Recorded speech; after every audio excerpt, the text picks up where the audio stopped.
DC machine में armature reaction क्या होता है, इस लेक्चर में हम लोग समझेंगे। डीसी जनरेटर के आर्मेचर वाइंडिंग में करंट फ्लो करने के कारण जो फील्ड प्रोड्यूस होती है उसको आर्मेचर फील्ड बोलते हैं। एंड स्टेटर फील्ड जो फ्लक्स प्रोड्यूस करती है उसको मेन फील्ड फ्लक्स बोलते हैं। So armature field main field flux को किस तरह से अफेक्ट करता है, किस तरह इम्पैक्ट करता है, उस रिएक्शन को हम लोग आर्मेचर रिएक्शन बोलते हैं। आर्मेचर रिएक्शन के कारण मेन फील्ड फ्लक्स जो है वो डिस्टोर्टेड होती है एंड उसका मैग्नीट्यूड रिड्यूस होता है। डीसी मशीन में आर्मेचर रिएक्शन किस तरह से फील्ड फ्लक्स को इम्पैक्ट करता है, इस लेक्चर में काफ़ी डिटेल में समझेंगे। आर्मेचर रिएक्शन डीसी मशीन का काफ़ी इंपॉर्टेंट टॉपिक है, so watch the video completely. यहाँ पर डीसी जनरेटर का आर्मेचर मेन फील्ड के बीच प्लेस्ड है। एज मेन फील्ड हम लोग परमानेंट मैग्नेट और इलेक्ट्रोमैग्नेट का यूज करते हैं। यूजुअली लार्ज साइज मशीन्स जो होती है वहाँ पर इलेक्ट्रोमैग्नेट का यूज किया जाता है। I have consider electromagnet as a stator field. Armature slots में आर्मेचर कंडक्टर प्लेस्ड रहता है। कार्बन ब्रश एमएनए एक्सिस के अलोंग प्लेस्ड रहता है। MNA stands for magnetic neutral axis through which no EMF induces in the armature conductor. उस type के axis को magnetic neutral axis बोलते हैं। And GNA stands for geometrical neutral axis, जो कि स्टेटर फील्ड फ्लक्स के परपेंडिकुलर होता है। आर्मेचर रिएक्शन को समझने के लिए 3 केस कंसिडर करेंगे एंड देखेंगे किस तरह से आर्मेचर फील्ड फ्लक्स को अफेक्ट कर रहा है। First case, when no load connected to the machine. जब मशीन से कोई लोड कनेक्ट नहीं रहता है तो उस टाइम आर्मेचर कंडक्टर में ईएमएफ इंड्यूस नहीं होता है।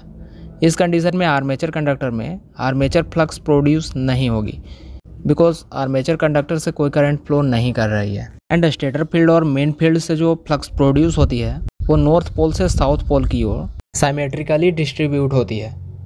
फिर नॉर्थ एंड साउथ पोल के बीच के एक्सिस को पोलर एक्सिस बोलते हैं। एंड जो ब्रश है वो ऑलवेज मैग्नेटिक न्यूट्रल एक्सिस और एमएनए के अलोंग प्लेस्ड रहता है, जिसको कम्यूटेशन एक्सिस भी बोला जाता है।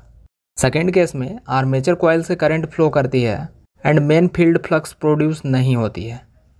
In case of electromagnet, as main field coil से करंट फ्लो नहीं कर रही है, so main field flux produce नहीं होगी।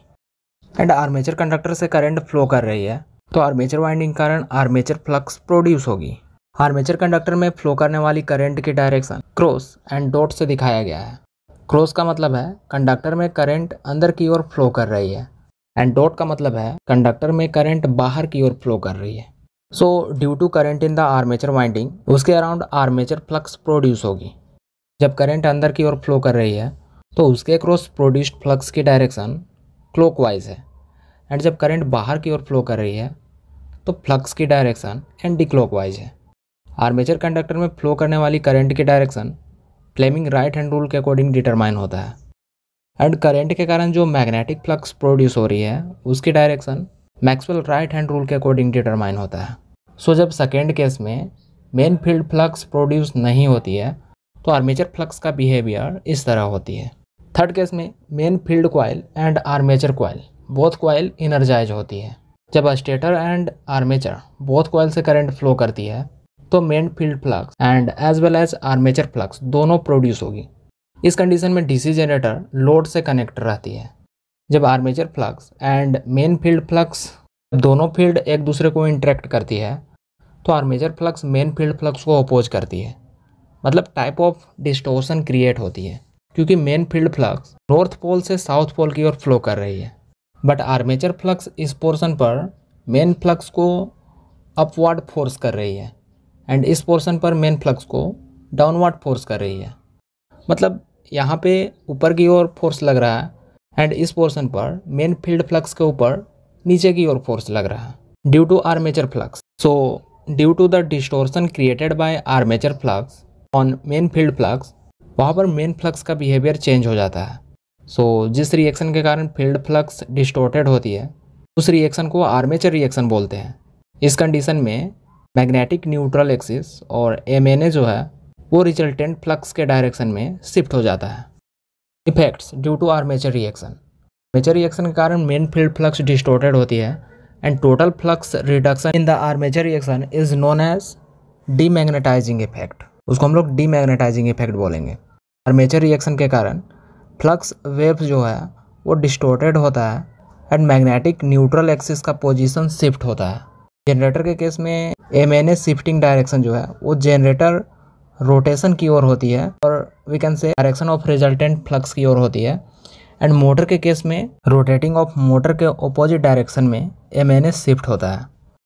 आर्मेचर रिएक्शन के कारण न्यूट्रल जोन और कम्यूटेशन जोन में फ्लक्स इस्टेब्लिश होती है, जिससे commutation problem and bad commutation achieve होता है। MNA जब रिजल्टेंट फ्लक्स के डायरेक्शन में शिफ्ट होता है तो उसके कारण ब्रश के पास स्पार्क क्रिएट होता है, जिससे एक आइडियल कम्यूटेशन नहीं हो पाता है। So these are main effect of armature reaction. So finally हम लोग यह ट्राई करते हैं कि मशीन में आर्मेचर रिएक्शन कम से कम हो ताकि एक आइडियल कम्यूटेशन अचीव हो सके।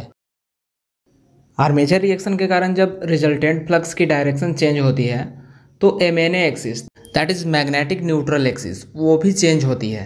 MNA एक्सिस एंड ब्रश का पोजीशन जब चेंज होता है तो उसके कारण ब्रश के पास स्पार्क क्रिएट होता है एंड उस स्पार्किंग को रिड्यूस करने के लिए कंपेंसेटिंग वाइंडिंग एंड इंटरपोल जैसे मेथड्स का यूज करते हैं। Now theta electrical and theta mechanical के बीच रिलेशन को देखेंगे, काफ़ी इंपॉर्टेंट टर्म है। So theta electrical is equal to P/2 theta mechanical and two corresponding poles के बीच का जो एंगल रहता है उसको थीटा मैकेनिकल बोलते हैं, जो कि 90 डिग्री होता है, जबकि थीटा इलेक्ट्रिकल का एंगल ऑलवेज 180 डिग्री फिक्स होता है। जब आर्मेचर फ्लक्स के कारण मेन फील्ड फ्लक्स डिस्टॉर्टेड होती है तो उसको क्रॉस मैग्नेटाइजिंग इफेक्ट बोलते हैं एंड क्रॉस मैग्नेटाइजिंग इफेक्ट के कारण ही मशीन में आर्मेचर रिएक्शन होता है। एंड जब आर्मेचर फ्लक्स के कारण मेन फ्लक्स रिड्यूस होती है तो उसको डीमैग्नेटाइजिंग इफेक्ट बोलते हैं। इन इफेक्ट्स के कारण फ्लक्स की मैग्नीट्यूड रिड्यूस होती है, मेन फ्लक्स रिड्यूस होगी तो जनरेटेड EMF EG भी रिड्यूस होगा and as well as machine में टॉर्क रिड्यूस होगा। सपोज यहाँ पे स्टेटर फ्लक्स φs है and it is rotor flux φr, so resultant flux इस तरह बनेगा दैट इज φr। मतलब due to cross magnetising effect main field flux जो थी वो डिस्टॉर्टेड हो जाती है। जब आर्मेचर रिएक्शन नहीं होती है तो उस टाइम मशीन में MNA एंड GNA एक्सिस एक दूसरे के कोइंसाइड होती है, but due to armature reaction MNA resultant flux की डायरेक्शन में शिफ्ट हो जाती है। DC मशीन से रिलेटेड और भी लेक्चर्स को देखने के लिए चैनल के प्लेलिस्ट पेज पे विजिट करें। तो इस तरह से कोई भी टॉपिक को अगर आप इजी वे में समझना चाहते हैं तो चैनल को सब्सक्राइब कर लें और बेल आइकन को भी प्रेस कर लें ताकि वीडियोज आप तक पहुंच सकें।